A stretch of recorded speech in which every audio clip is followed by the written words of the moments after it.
Hi, it's Robin. I saw this short type-in program for the Apple II created by Lee Fastenau that looked interesting.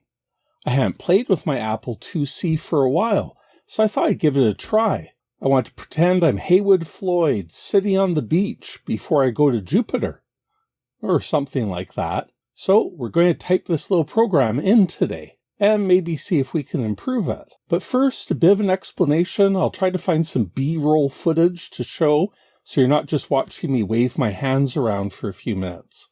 I'm going to point out some negative things about this computer in the course of using it today. I didn't set out with this goal in mind, but while preparing to make this video, it was actually the first time I've spent several hours just sitting down and trying to program in Applesoft BASIC. I'm a real noob to Apple, but I have decades of experience working with Commodore BASIC, which is supposedly a close relative, as they're both based on Microsoft's 6502 BASIC. But it's surprising how different they are to use. Now, I want to make it clear that I don't hate this computer, or Steve Jobs, or especially Steve Wozniak. Definitely not the Woz. And my friends and viewers that are Apple fans, I understand. I use a Mac to edit my videos. I have an iPhone. I have a number of vintage Macs. And I have an Apple IIgs and this Apple IIc. I like these computers. I appreciate their history, and they have their strengths, and lots of great software was written for them over the years. And they were the starting point of many great computer programmers and video game designers, such as Richard Garriott of Ultima fame. Back then, most of us felt lucky to be able to afford a single computer. Very few people would have the luxury of owning multiple computers, for various reasons, largely price and availability, but also because of the graphics and sound, and I was familiar with the Commodore PET and VIC-20. I ended up buying a Commodore 64, and so of course, that's what I used for several years. But in my many years of being a Commodore computer owner, I've had fans of other computers taunt and heckle me for my choice of computer. The worst was probably a couple of TI-99 4A owners who coincidentally didn't know each other at all, but were both essentially uncles to me. One through marriage, and one was my girlfriend's uncle. Sometimes they seemed outright angry and bitter about Commodore, and both had long lists of reasons why I had made a very poor choice in my computer, and they had made the right choice. But back to Apple, I would hear Apple owners talk about how they owned real computers, that they were very professional, and that they were very much worth the extra money they had spent buying them. And Commodore computers in particular were nothing but toys, in their opinion. There was a pretty amazing air of condescension from these people. It's almost hard to believe people were really like that. Now, I understand I should get over this, and you'll have to believe me that most days, most weeks, I don't think of any of this. I guess it's just the way my mind works, that as I sat down and actually tried to program this computer in BASIC, I found some of the design choices they made on the 8-bit Apple highly questionable, and I think Commodore did some of these things much better. It made me remember those very painful taunts I endured. I am exaggerating a little bit here. Of course, maybe I'm missing something being a noob, but I have made some effort to look this up, read some manuals, and so on. So I hope you find this entertaining and or educational. Overall, I had fun with this, and I hope you find this video fun too. If not, I hope you find the next video fun. So here we go. Okay, just switch on the computer from the back here.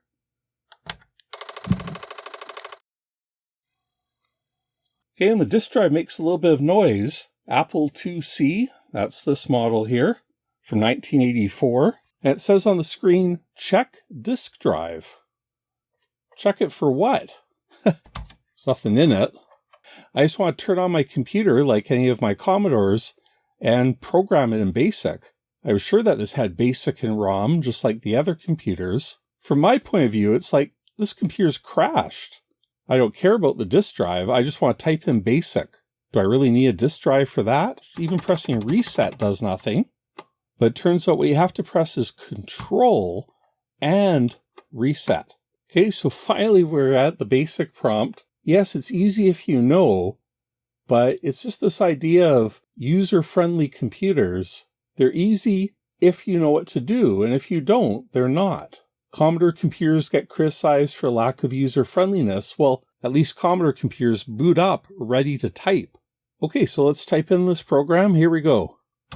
Line 0, HGR2, and apparently that's like high resolution graphics mode 2, and that switches the computer into like a bitmap mode. Then H color equals 3, and so apparently that's saying the draw color to color 3, which is white.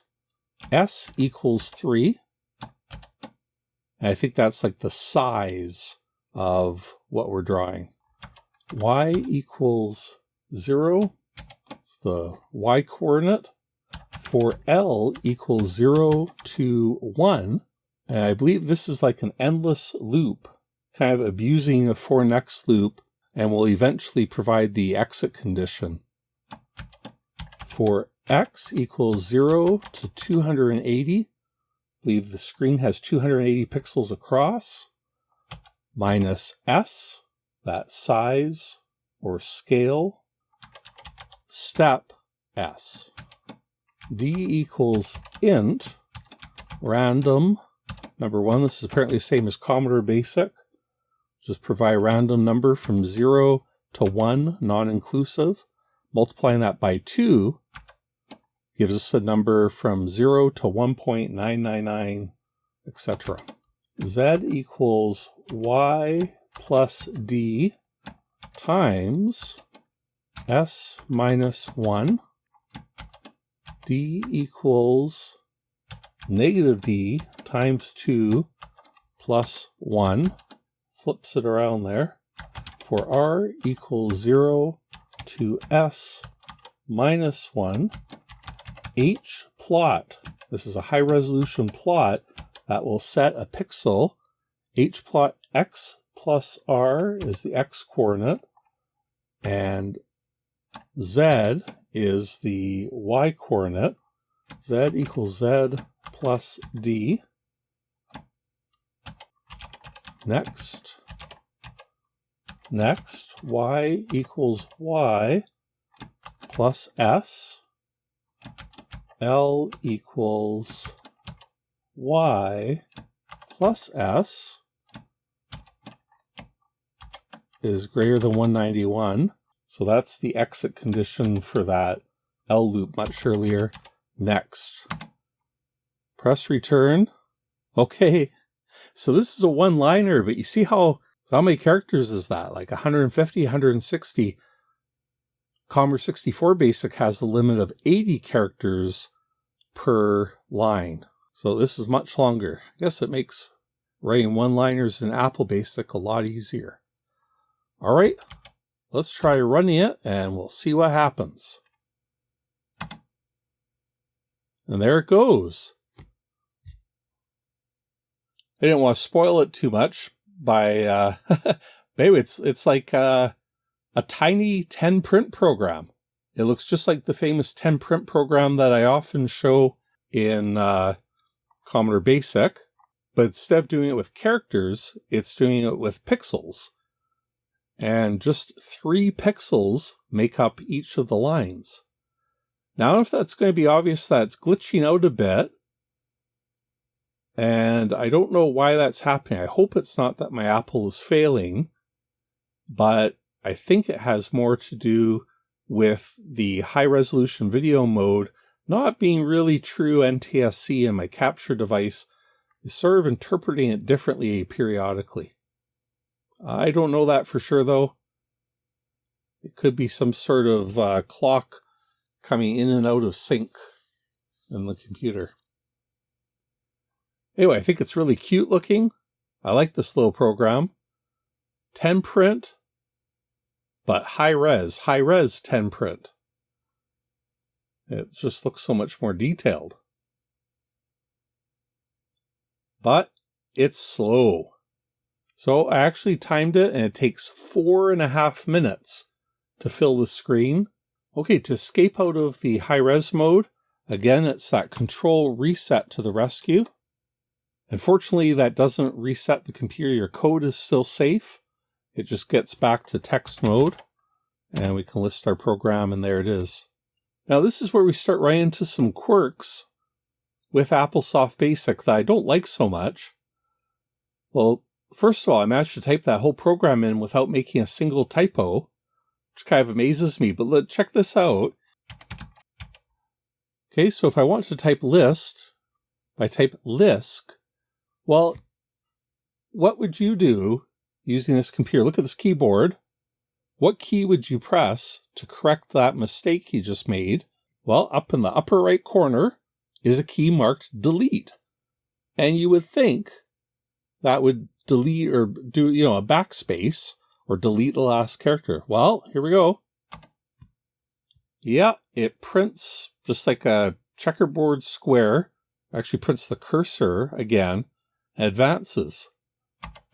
And I just could not believe that the first time I encountered that. So apparently what you're supposed to do is either hold down Control and press H,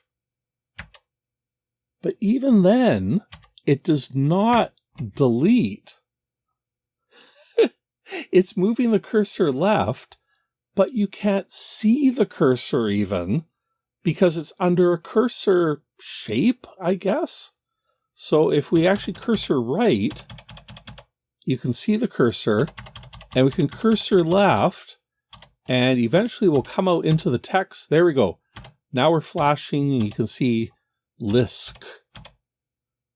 So almost unbelievably, it's like a double whammy, how you hit delete and you get some junk, and then you can't even see the cursor. It's like a dead zone. So what you actually have to do is just move back. There we go. And then type in what you meant and press return. Bizarre. And there's some other things that are strange about the editor. So what if we want to edit this program? When we list it, you'll see what strange formatting has been added to our program. I typed in with no white space at all, and it understands that. Commodore BASIC would just leave it alone, but this Applesoft BASIC actually expands it, but in a really almost inconsistent way. Like, look how sometimes the colons have no space, sometimes they have a space following them, and then there's all this white space around the words to the left and the right. Very strange. And now, you know how I love, on a Commodore machine, I love zooming around with the cursor keys. Look at this. I press cursor up, nothing. Cursor down. Cursor down works. Cursor up, nope. Why? I do not understand. Syntax error. Okay. So if I list that again, okay, so here's the trick. Press escape first, and on this Apple IIc, it has the enhanced ROM. Unbelievably, this is the improved editor that happened with the Apple IIe in, what was that, 1981 or 2? I'll put it on the screen. And this is from 1984. They didn't improve it anymore. Anyway, you press escape, cursor changes into that plus sign. Now you can cursor up, but you might think that you could just move over here. Now I want to change that S for the size. So it says S equals 3. So I move on top of that, and I would want to change it to say 5. It dropped back to the regular cursor. Now I can type 5. What I should have done was hit escape first. Now you think, okay, you've made your edit, right? Now watch this. If I hit return, and there, the cursor's blinking. Do I want to do this? What happens if I list? Syntax error. I'll just list again. There's our program, and you'll notice nothing has changed in our program. Why is that? Well, I'm a little worried here. I don't want to have to type this whole thing in again, so I'm not, I'll explain more. Okay, so if I hit escape, Now I cursor up. What I actually have to do is stop cursoring his escape here at the beginning of the line. Now I have to cursor right, and what it's actually doing is entering whatever we cursor over back into the type in buffer that you can't really see. It's this invisible buffer that's recording all our keystrokes. This is their concession. If you cursor right, it's actually putting all that in as if you've typed that in again. But you actually have to move across the line just like this.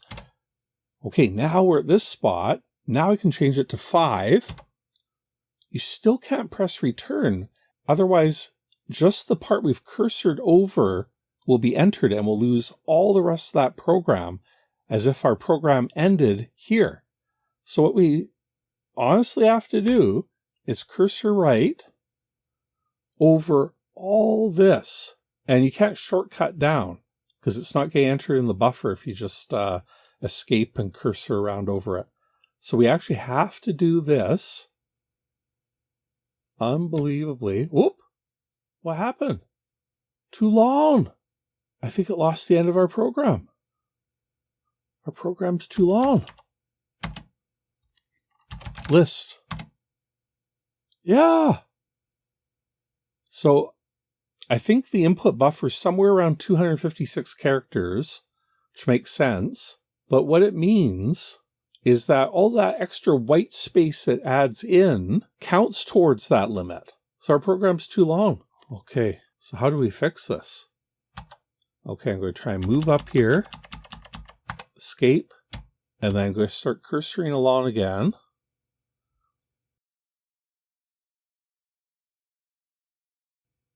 And I think what we have to do is retype the last line and make use of some of this white space.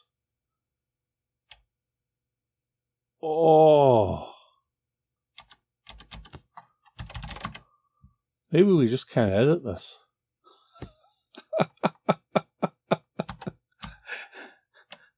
Sorry, I thought I had planned this out. I guess I didn't try actually doing this particular edit. Okay, you know what? I am not going to change that S now. This is ridiculous. Okay, so what we're going to do is I'm going to try and shorten this program. Whether it makes it much faster or not, I don't know. But at least it'll take up less room and we can edit it more easily after. Okay, so because of that editor goofiness, it's actually just easier to just start typing it in again. But I'll explain my edits as we go. HDR2. Okay, so we're going to keep that high resolution graphics mode. We're going to set the H color to 3. Size will still be 3 for now. For y equals 0 to 191. Okay, so instead of bothering to initialize y, we're going to put y in a for next loop, and we're going to skip that L endless loop, which all it does anyway is checks for the y boundary to be exceeded. So maybe there's something I'm missing here, but I think it's more efficient to just do a y loop that just matches the x loop that we had. Oh, back up there. Step S, because we still want to step through it. For x equals 0 to 280, also step S. So we're going to have these nested x and y loops that are going to move through the whole screen and step by the size of the slash each time. So it will always be in the upper left corner of where we want to draw the slash. Now that D equals int random 1 times 2 in the original, all that does is assigns either 0 or 1 to D. So we can do that a little bit shorter way of choose random 1, which gives a number from 0 to 0.999. And if we check, if it's less than 0.5, that's the halfway mark, then a Boolean logic of true or false will be assigned for D. And strangely, in Applesoft BASIC, even though it's based on Microsoft BASIC, that's a 0 or a 1 for true, while Commodore BASIC gives a -1 for true. So I guess somebody at Apple switched that around. They liked the 1 for true better. So that saves a few bytes. Okay, and now we'll keep that R loop for R equals 0 to S minus 1. H plot X plus R and Y plus R. And so this R loop is actually going to draw the slash. And for this first iteration, we're just always going to draw the slash down and to the right. And then, just so we can spend a bit of time thinking about the logic of this, next, next, and next. Okay, so I think that's at least somewhat simplified. We'll list that. Yeah, it's definitely a shorter program now. And we'll run it, and we'll see if it's equivalent. There it goes. It's just drawing the slash the one way as I said. Oh, but it stopped. Okay, so if I hit Control Reset again, you see that says illegal quantity error and 0. So what's happened here is I was hoping that the hplot command had some boundary checking, like it would handle out of bounds plots, but instead it gives illegal quantity if you exceed the 280 across or 191 down. So we're going to just have to make just a quick edit here. As if. All right, so I'll just do that escape trick, move along. And what we actually have to do here is go 191 minus S, so that when we're close to the boundary, it won't draw another slash unless there's room for it without going off the right edge. Or actually the bottom, sorry. This is the Y. And then we'll cursor along and do the same for the X to 280 minus S. And you notice how I've kind of typed that over itself. It's like somehow this editor also doesn't have an insert. In Commodore BASIC, Commodore BASIC editor, you can push text off to the right to make room to type something new. No such thing on this. So I guess it's good that they add all this ridiculous white space to give you a chance to try and squeeze in with a bit of over typing what you want. Okay, and again, we have to cursor all the way to the end of the program. This is what I was trying to do earlier, but it wouldn't let me. There. And press return. Good. List. Okay, now I think our program's good. I'm going to run it.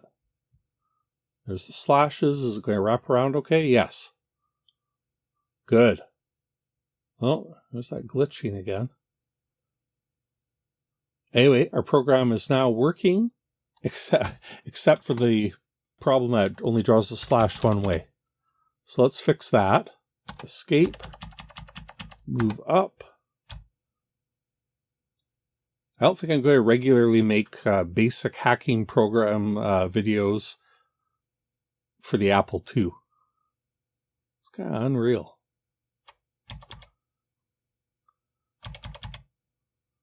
Okay, so now what we have to do is, with our existing R loop, how can we draw a slash both ways? Well, no matter what, we're going to keep the X parameter here, X plus R, the same. We're going to draw the slash either from the top left down to the right, or from the bottom left to the top right. Either way, we're going to be moving rightwards. So I think we can leave the X alone. It's all about this Y. So currently we're only drawing down because we're starting at the top left corner, that's what Y is, and just adding the R loop, which steps through, in our case, the 3 dots of the slash. Okay, so the way we do that is Y plus the absolute value of R minus D times S minus 1, close brackets, and, whoops. And then gotta make sure that we have all 3 of our nexts in there. Let's make sure that works, and then I'll explain that. Yep, there we go. So you see, we now have our slashes going both ways.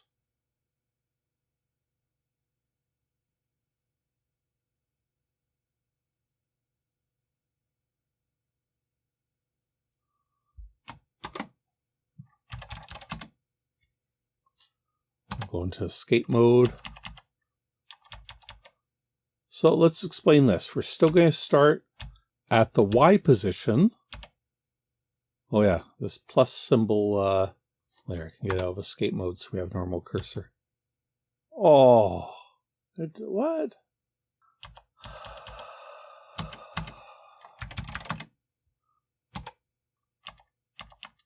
Not as easy as I thought. If I could just make the cursor appear there, but it exited out. Okay. So the plus, I can't go on top of what I want to talk about like normal with blinking cursor, so I'm going to be beside it. So no matter what, we're still going to start with Y as our base position.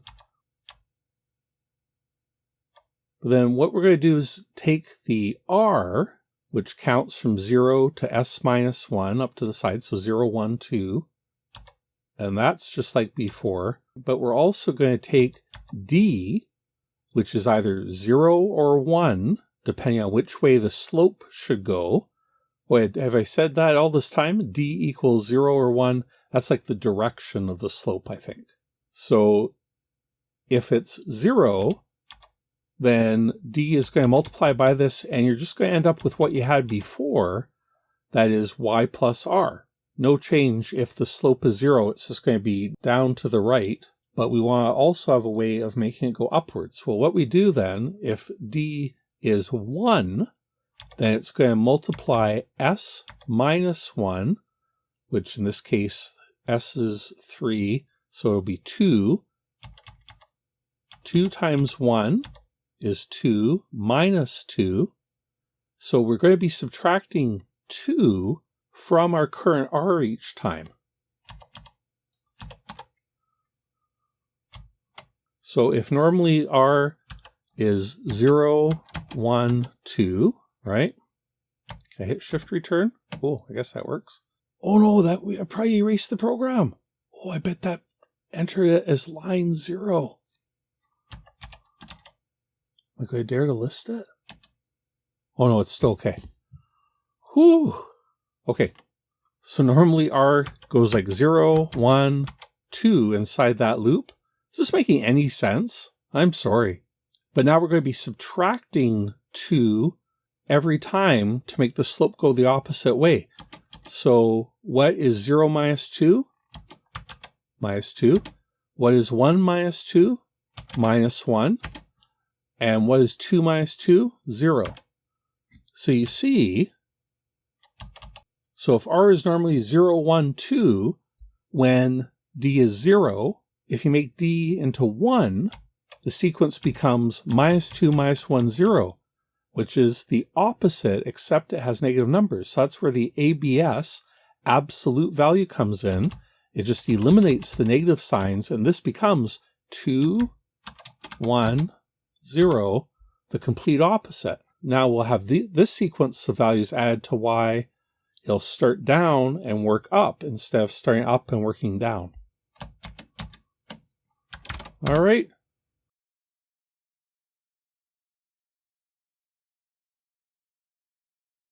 So anyway, we now have a shorter program. The only problem is that for all that, it takes 4 minutes and 18 seconds to fill the whole screen. The program is shorter. Oh, it added that on the end. When I was pressing shift return, I thought it would skip it like in Commodore BASIC. Nope. How do I fix that? Escape, up. I really did prepare for this video, but I guess I didn't try all this kind of stuff. The cursor all the way to the end. So like I was saying, this program, there, return. And now we'll list. It's still there. I lost one of my nexts. Oh, it's line number 12. Why did I realize that?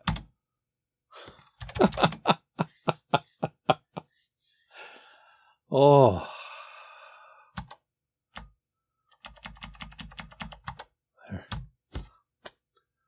Okay, so even though this program, I keep trying to say, even though this program is shorter, it still takes 4 minutes and 18 seconds to run instead of 4 minutes and 30 seconds, the original. So it's barely any faster. Next. Okay, there, we're back in business. So what can we do? Okay, well, we can do one more thing. This isn't very satisfying, eh? It's not going to get all that much faster. Instead, I'm going to shrink S. I'm going to reduce it by 1. So instead of it being the size, it's the size minus 1 of what we want. And this just lets us simplify a bit of the math. This is a pretty common optimization. Okay, but now we got to increase the step to S plus 1. We can just squeeze that in. And we'll continue on here.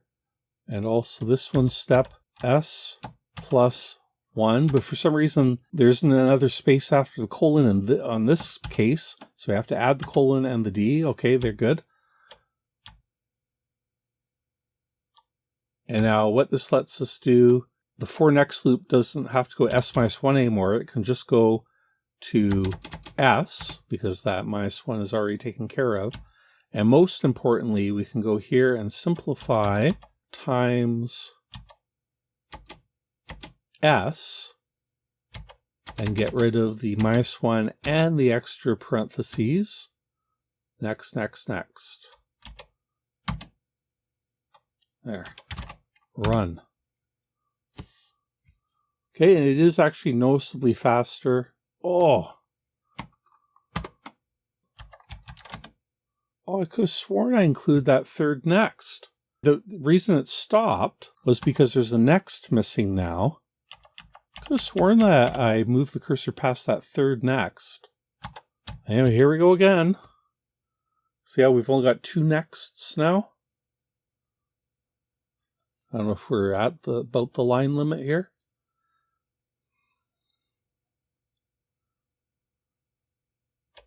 Colon, next, next, next, return, list. Okay, all 3 of them there. Here we go again, run. There it goes. Good, now the wrapping's working. With the third next missing, it only executed 1 line and then the program was over. Well, that's glitching out a lot, that capture. Anyway, I'm sorry to say this is as fast as I got it to go. It got up to, 3 minutes and 39 seconds. So we saved it's about 50 seconds faster than the original. About a quarter faster, 25% faster. So, or 20% faster, I don't know. Yeah, well, that was about all I could do with it. Although while we're here, let's change that size. Let's crank it up a couple here to 4. Make it a bit bigger. I'll go all the way through here. Oh.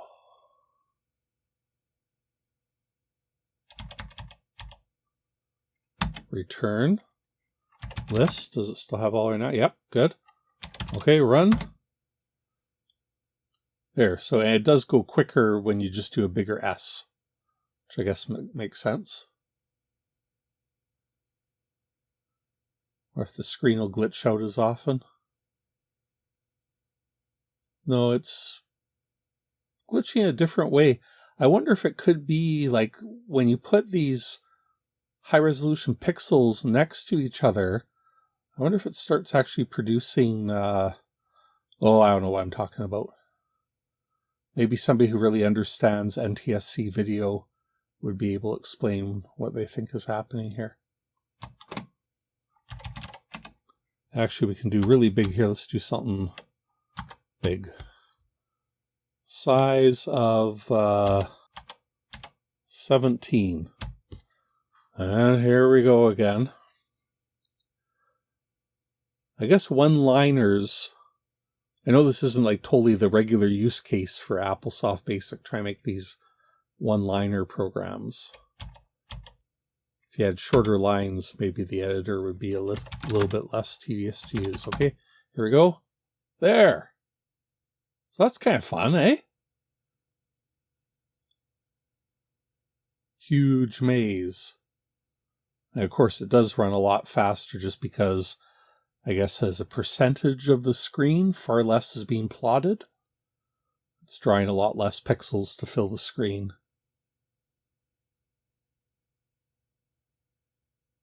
So, that's kind of cool.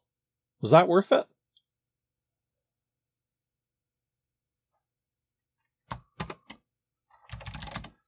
So there was one other improvement I thought I could make, but here, I'll show you how it failed. Let's go back to s equals 2. Okay, so all the y loop and the x loop are the same. And the d is the same here. But instead of this for r loop that draws the slash, what we're going to do is just go h plot x, comma, y plus d times s. And then the hplot command will actually let you string together, or like add a 2, and it turns into a line draw routine to x plus s, comma, y minus d minus 1 times s, next, next. List. Okay, so it allows us to eliminate that R loop and just do the line drawing, like give the starting and ending points that we want to draw. Okay, so let's try that. Run. And there it goes.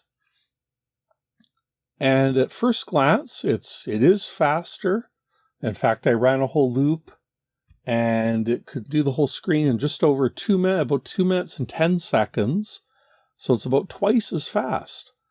But you see how it looks like more blurry? Kind of weird. It's kind of a cool look, but it's also kind of blurry, and the lines don't look right. I don't mean the periodic glitching. I mean the actual lines just look kind of wrong.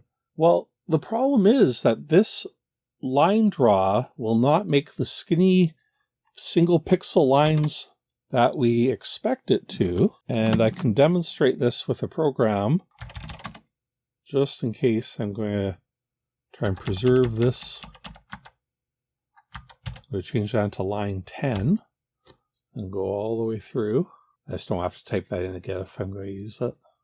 Probably won't, but okay, now that's line 10. Yeah. And now I'm going to do a new line 0. Line 0 is gone. So here's a quick test. HDR2, H color equals 3. I guess I could have just left that. And we'll do size of 7. And now we're going to go hplot 0, 0 to SS, which is 7, 7. Actually, I'm going to do a line number 1 that will end the program. Just line 10 is just there, just in case. Okay, so I'm going to run the program. And so it's just going to draw a line from 0, 0, the upper left corner, to 7, 7. Okay, and if you look at that line, it's kind of thicker and jaggier. And we want a single pixel width line. Yeah, I could do some zoom and post-production there. In case that's not clear enough, I'm just going to list line 0. List 0 to 1? Huh. If you just list 0, it prints the whole program. Actually, Commodore BASIC does that too, now I remember. Kind of a funny quirk. Okay, so I'm going to go to the end of line 0 here. I'm just going to write a bit more code for x equals s to, say, 2 times s, hplot x comma x, next. Okay, so after the hplot 0, 0 to s, s, the jaggy line, we're just going to use a 4 next loop to extend starting at S at the end of the line to 2 times S. Oh, I put an extra comma there. Whoops. One more time. We'll space that out.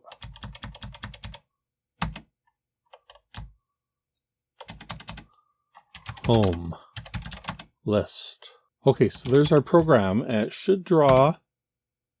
Okay, and there we go. So you see how the first half of the line, the upper left part, is twice as thick.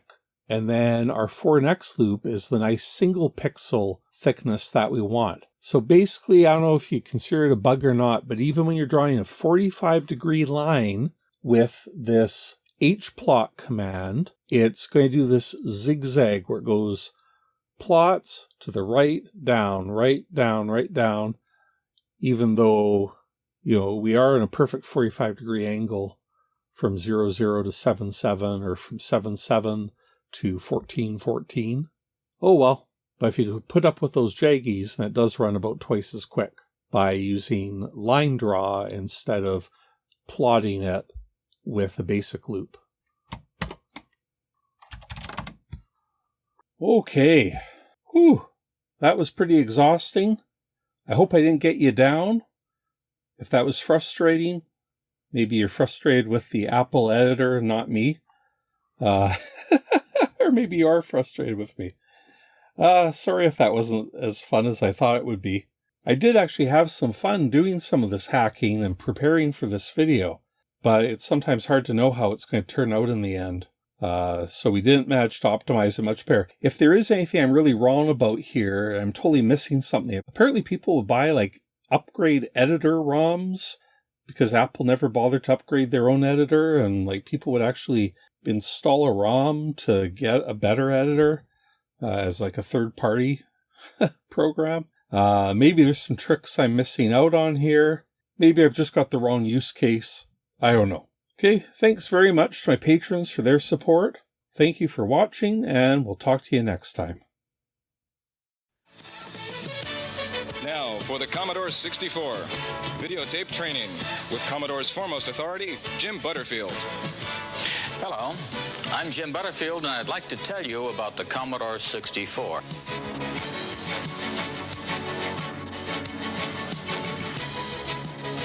14 exciting sessions on today's hottest-selling home computer. Vital, up-to-date information to inform the novice and intrigue the experienced.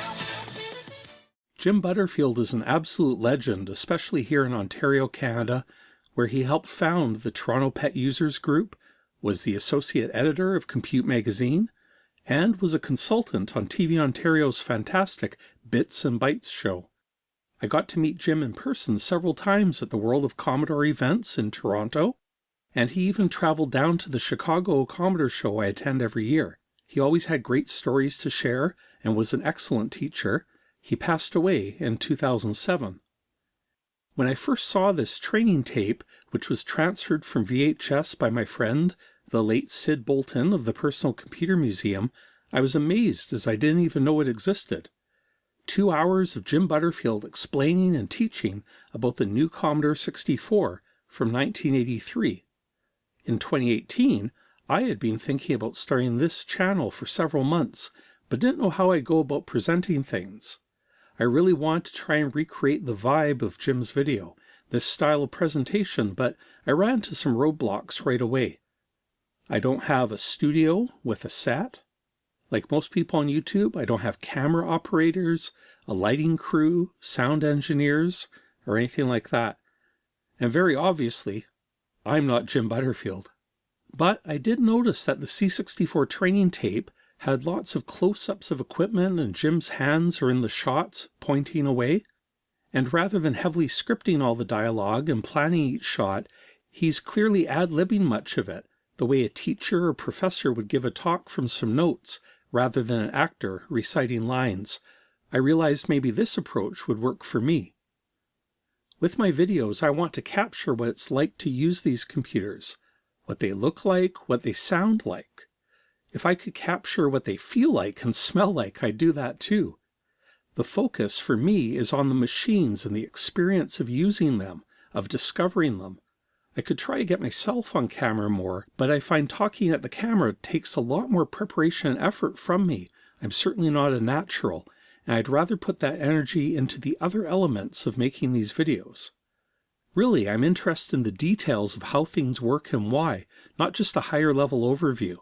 I understand some viewers want more of a documentary style video, but I find that heavily scripted show glosses over details that are critically important to me.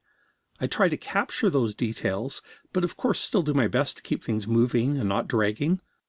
I just think the journey, the process, is just as important as the end result, maybe even more so. So I'd like to wrap up this section with one of my favorite Butterfield quotes. Don't feel you have to be a programmer. You don't, although sometimes programming can be most of the fun. Why else would somebody stay up until 3 o'clock in the morning cursing and then claim the next day that they had a wonderful time? That's part of what it's about.